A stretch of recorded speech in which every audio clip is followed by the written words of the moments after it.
Welcome to my channel. So നമ്മൾ ഇന്നിവിടെ discuss ചെയ്യാനായിട്ട് പോകുന്നത് ശ്രീനാരായണ ഗുരു ഓപ്പൺ യൂണിവേഴ്സിറ്റി SGOയുടെ 5th സെമസ്റ്ററിലെ വുമൻസ് റൈറ്റിംഗ് എന്ന് പറയുന്ന ഒരു ടെക്സ്റ്റ് ബുക്കിലെ ഒരു പോയമാണ്. സോ അതിൽ ബ്ലോക്ക് 3 ടോട്ടൽ 2 പോയിംസ് ആണുള്ളത്. So first one is Daddy by Sylvia Plath, second one is Phenomenal Woman by Maya Angelou. So ഈ വീഡിയോയിൽ കവറപ്പ് ആകുന്നത് ഡാഡി ബൈ സിൽവിയ പ്ലാത്ത് ആയിരിക്കും. So Phenomenal Woman by Maya Angelou വേറൊരു വീഡിയോയിൽ cover up ആക്കുന്നതായിരിക്കും. So video ഇഷ്ടപ്പെടുവാണെങ്കിൽ just ഒന്ന് like ചെയ്തിട്ടൊന്ന് subscribe ചെയ്തേക്കണേ.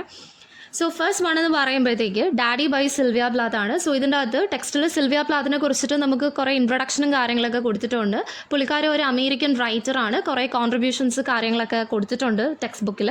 So ഇതിൻ്റെ അകത്ത് നമ്മൾ മെയിൻ കണ്ടന്റിലോട്ട് വരുമ്പോഴത്തേക്ക് ഡാഡി എന്ന് പറയുമ്പോഴത്തേക്ക് ഇതിൻ്റെ അകത്ത് ഉദ്ദേശിക്കുന്നത് സിൽവിയ പ്ലാത്തിൻ്റെ അച്ഛനെ തന്നെയാണ് ഉദ്ദേശിക്കുന്നത്. സോ ടോക്സിക് ആയിട്ടുള്ള ഒരു ഫാദർ ആയിരുന്നു സിൽവിയ പ്ലാത്തിൻ്റെ ഡാഡി എന്ന് പറയുമ്പോഴത്തേക്ക്.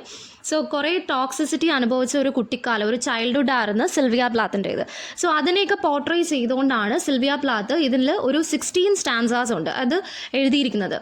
ഈ ഒരു ടോക്സിസിറ്റി ബേസിസിലൊക്കെ ഫോക്കസ് ചെയ്തിട്ടാണ് എഴുതിയിരിക്കുന്നത്. ഓക്കെ, സോ ഈ ഒരു ടോക്സിക് റിലേഷൻഷിപ്പ് ഓഫ് ഫാദർ മാത്രമല്ല ഇതിൽ പറയുന്നത്, അതുകൂടാതെ തന്നെ തൻ്റെ ഹസ്ബൻഡിനെ കുറിച്ചിട്ടും ഇതിൻ്റെ അത് പറയുന്നുണ്ട്. ഹസ്ബൻഡും ഭയങ്കര ടോക്സിസിറ്റി ഉണ്ടായിരുന്നെന്നാണ് സിൽവിയ പ്ലാത്ത് ഈ ഒരു പോയത്തിലൂടെ പറയുന്നത്. ഈ ഒരു പോയം എഴുതിയിരിക്കുന്നത് ഫ്രീ വേഴ്സിലാണ്, അതായത് റിതം അങ്ങനെ ഒരു താളത്തിലല്ല ഈ ഒരു പോയം പോകുന്നത്. ജസ്റ്റ് ഒരു ഫ്രീ വേഴ്സ് സ്ട്രക്ചറിലാണ് ഈ ഒരു പോയം സിൽവിയ പ്ലാത്ത് എഴുതിയിരിക്കുന്നത്.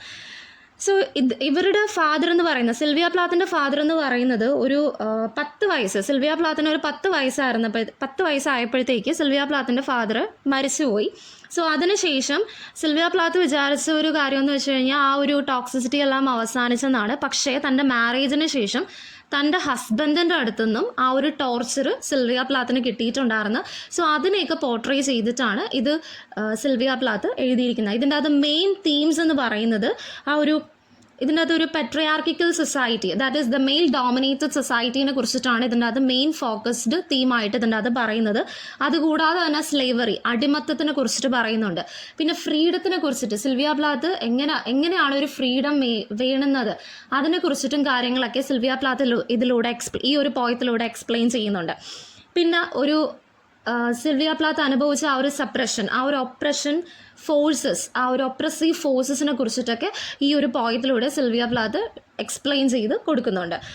പിന്നെ അതേപോലെ ഈ ഒരു ഓതറൈസ്ഡ് ആയിട്ടുള്ള ആ ഒരു അതോറിറ്റി ഉണ്ടല്ലോ, ആ ഒരു പവറിനെ കുറിച്ചിട്ട്, അതായത് ഈ ഒരു ഹസ്ബൻഡിൻ്റെ ആയാലും ഈ ഒരു സിൽവിയ പ്ലാത്തിൻ്റെ അച്ഛൻ്റെ ആയാലും ആ ഒരു ഓതറൈസേഷൻ, സിൽവിയ പ്ലാത്തിൻ്റെ ആ ഒരു സ്ലേവറീനെ കുറിച്ചിട്ട് സിൽവിയ പ്ലാത്ത് ഇതിൻ്റെ അകത്ത് ഒരു നെഗറ്റീവ് സെൻസേഷനാണ്, നെഗറ്റീവ് രൂപത്തിലാണ് ഇതിൻ്റെ അകത്ത് പറയുന്നത്. സോ എന്ത് തന്നെ ആണെങ്കിലും സിൽവിയ പ്ലാത്തിൻ്റെ ചൈൽഡ്ഹുഡ് ആണെങ്കിലും ടീനേജ് ആയിരുന്നെങ്കിലും ഭയങ്കരമായിട്ട് ഒരു സപ്രഷനിലൂടെ കടന്നുപോയ ഒരാളാണ് സിൽവിയ പ്ലാത്ത്. സോ അതിനെക്കുറിച്ചിട്ട് എങ്ങനെ ആയിരിക്കണം ഒരാൾ അനുഭവിക്കേണ്ട ഫ്രീഡത്തിനെ കുറിച്ചിട്ട് സിൽവിയ പ്ലാത്ത് ഇതിൻ്റെ അകത്ത് ഈ ഒരു പോയത്തിലൂടെ നമുക്ക് പറഞ്ഞു തരുവാണ് ചെയ്യുന്നത്. സിൽവിയ പ്ലാത്ത് ഈ പോയ എഴുതുന്നതെന്ന് പറയുന്നത് അവരുടെ ഒരു ഡാർക്കസ്റ്റ് പീരീഡ്സിലായിരുന്നെന്നാണ് ഇതിൻ്റെ അകത്ത് പറയുന്നത്. ഓക്കെ, അതായത് ഒരു ഡെത്തിന് ശേഷം ഡെത്തിന് ശേഷമല്ല, ഡെത്തിന് മുന്നേ ഉള്ള ഒരു പീരീഡ് ഓഫ് ടൈമിലാണ് സിൽവിയ പ്ലാത്ത് ഈ പോയം എഴുതുന്നത്. ഓക്കെ, സോ ഇത്രയും കാര്യങ്ങളാണ്. ഇതൊരു 1 ഷോട്ട് വീഡിയോ ആണ്. സോ ഇതിൻ്റെ ഒരു ഡീറ്റെയിൽഡ് എക്സ്പ്ലനേഷൻ, ആ ഒരു 16 സ്റ്റാൻസാസിൻ്റെ എക്സ്പ്ലനേഷൻ വേണമെന്നുണ്ടെങ്കിൽ ജസ്റ്റ് ഒന്ന് കമൻറ്റ് ചെയ്തേക്കുക. സോ ഇത്രയും മെയിൻ കാര്യങ്ങളാണ് സിൽവിയ പ്ലാത്ത് ഈ പോയത്തിലൂടെ ഫോക്കസ് ചെയ്തിട്ട് പറയുന്നത്. സോ ഇതിൻ്റെ അകത്തൊരു ഇമോഷണൽ ഇൻറ്റൻസിറ്റിയും കണക്ടിവിറ്റിയൊക്കെ ഇതിൻ്റെ അകത്ത് കാണിക്കുന്നുണ്ട്. പിന്നെ ആ ഒരു ട്രൊമാറ്റിക് സിറ്റുവേഷനിലാണ് ഈ സിൽവിയ പ്ലാത്ത് ഈ പോയം എഴുതിയിരിക്കുന്നത്. സോ ഇതൊക്കെയാണ് മെയിൻ ആയിട്ടുള്ള ഒരു തീംസ് എന്നൊക്കെ പറയുമ്പോഴത്തേക്ക് പാട്രിയാർക്കിക്കൽ സൊസൈറ്റി, അതുപോലെ സ്ലേവറി, അടിമത്തത്തിനെ കുറിച്ചിട്ടൊക്കെ പറയുന്നുണ്ട്. എവിടെ നിന്നെന്ന് ചോദിച്ചു കഴിഞ്ഞാൽ ആ ഒരു ഫാദറിൻ്റെ സൈഡിൽ നിന്നും, അതേപോലെ തന്നെ ആ ഒരു ഹസ്ബൻഡിൻ്റെ സൈഡിൽ നിന്നും താൻ സ്ലേവറി അനുഭവിച്ചതും ആ ഒരു ഒപ്രസീവ് ആൻഡ് സപ്രസീവ് ഫോഴ്സസ് അനുഭവിച്ചതും ഈ കാര്യങ്ങളെല്ലാം കൂടെ ഈ ഒരു പോയത്തിൽ ഡിസ്കസ് ചെയ്യുന്നുണ്ട്. സോ ഇതിൻ്റെ ഒരു ഡീറ്റെയിൽഡ് വീഡിയോ വേണമെന്നുണ്ടെങ്കിൽ ജസ്റ്റ് ഒന്ന് കമൻറ്റ് ചെയ്താൽ മതി, ഞാൻ ഇടുന്നതായിരിക്കും. So thank you for watching.